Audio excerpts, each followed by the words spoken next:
हरिओम. योगदास श्री जयगणेश जोशी लिखित आध्यात्मिक पुलं लेख क्रमांक 2. पुलं यांच्या विनोदाचा बाज हा त्यांचा स्वतःचा स्वतंत्र आहे. तेथे नक्कल नाही. प्रासंगिक हजरजबाबी विनोद हे पुलं यांचे वैशिष्ट्य आहे. पुलं यांच्या लेखनात शाब्दिक कोट्यांचा भरणा भरपूर आहे. पुलं यांना कोट्याधीश पुलं असेच म्हटले जात असे. त्यांचे पुष्कळ साहित्य मध्यम वर्गासाठी आहे. त्यांना सोसाव्या लागणाऱ्या अडचणींचे पुलं यांनी अत्यंत विनयशीलतेने सभ्य भाषेमध्ये विनोदाची झालर लावून परंतु परखड वास्तव वर्णन करून कोणालाही न दुखावता या सर्वावर नेमके बोट ठेवले आहे.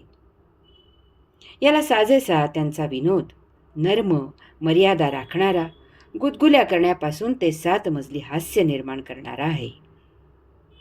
परंतु त्यात कोठेही बाभाडे काढणारा कडवटपणा, बोचरेपणा नाही. यामुळे असेल कदाचित, परंतु पुलं यांचे साहित्य सर्व थरात अजरामर झाले. अल्प अपवाद सोडल्यास पुलं यांचे साहित्य नची केळकरांच्या व्याख्येप्रमाणे कुटुंबामधील सर्वांनी एकत्रित आनंद घेण्यासाठी आहे. त्यात कुटुंबामधील, समाजामधील, राज्यकर्त्यांमधील विसंगती हेरून त्यामधून विनोद निर्मित होतो. त्यांच्या विनोदामध्ये रंजनाबरोबर अंजन घालण्याचे सामर्थ्य आहे. समाजामध्ये श्रीमंत आणि गरीब या 2 वर्गामधील वर्ग म्हणजे मध्यम स्थितीतील वर्ग. भारतामध्ये 2025च्या अहवालानुसार 1% लोक श्रीमंत आहेत आणि 2.3% लोक गरीब आहेत.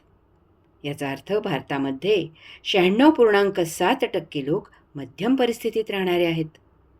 ही आकडेवारी थोडीफार बदलती असू शकते, परंतु भारतात मध्यम स्थितीमधील वर्ग फार मोठा आहे हे निश्चित.